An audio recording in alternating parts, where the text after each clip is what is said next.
Proyek yang paling tidak mungkin dikerjakan sampai akhir masa jabatan walaupun ditambah 1 kali lagi hingga 3 masa jabatan adalah tidak mungkin jadi atau tidak mungkin bisa membangun ibu kota baru di Penajam, Kalimantan Timur. Ada lagi yang sulit dilaksanakan, yaitu membangunnya mungkin bisa, namun ruhnya tidak akan dapat. Ruh atau semangat mengapa penduduk pindah ke Penajam Kaltim, ibu kota yang katanya kota baru tersebut. Pertanyaan sederhana, apa karena pekerjaan cukup memindahkan manusia ke tempat yang baru? Dalam catatan sejarah umat manusia, migrasi perpindahan tempat hidup adalah karena harapan hidup lebih baik dari tempat yang lama. Lebih baik, lebih mudah, lebih aman, lebih sehat, dan banyak lagi semangat hidup yang akan didapat karena harapan baru. Sekarang, harapan apa yang bisa didapat di sana? Seperti banyak yang komentar, kalau begini-begini aja cara kelolaan negaranya, gua pindah ke negara lain aja nih. Gua tinggalin dulu nih Indonesia. Ada banyak kalimat itu terdengar oleh kita beberapa tahun ini karena sesaknya, sulitnya mencari kemakmuran di negara tetangga kita ini yang karena pejabat utamanya mengendalikan jalannya bernegara padahal dia tidak dipilih oleh rakyatnya. Karena hilangnya harapan di negara sendiri dan banyaknya peluang di negara lain,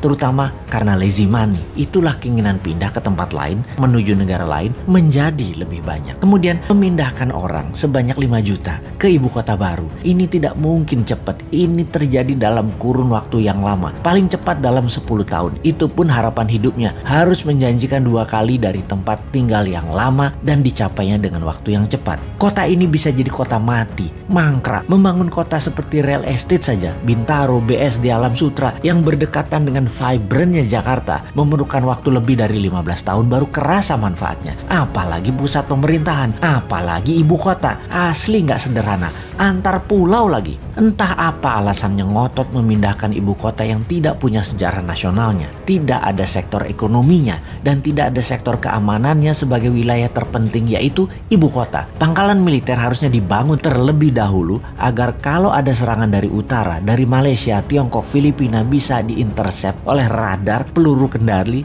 dan jet tempur yang pangkalannya harusnya di sekitar utara Penajam, bisa di Balikpapan atau Samarinda. Kekuatan tempurnya harus naik 10 kali lipat dari kekuatan militer sekarang yang ada di Kalimantan Timur. Dan dari pemikiran calon presiden 2024 yang saat ini menjabat Menhan, kayaknya nggak ada agenda melindungi ibu kota baru Penajam dianggarkan dan direncanakan dalam buku putih Kemhan sampai tahun 2024. Banyak orang jadi meragukan kemampuannya mengelola negara secara utuh ke depannya. Yang paling berat adalah strategi keuangan pemerintah ala kelolaan sekarang yang selalu berhutang itu. Hutang kalau untuk hal yang produktif masih mending. Membangun ibu kota itu produktifnya di mana? Ibu kota itu bukan profit center tetapi cost center.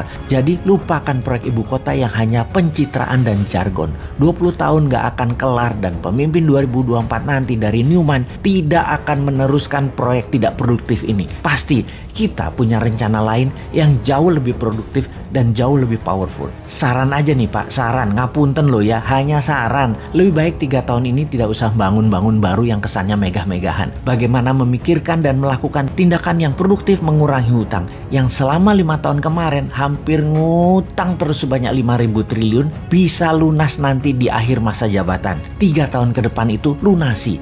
Biar pemimpin ke depan ringan menjalankan strategi bernegara untuk Indonesia menjadi negara superpower tahun 2045. Jangan minta jabatan 3 kali deh solusinya.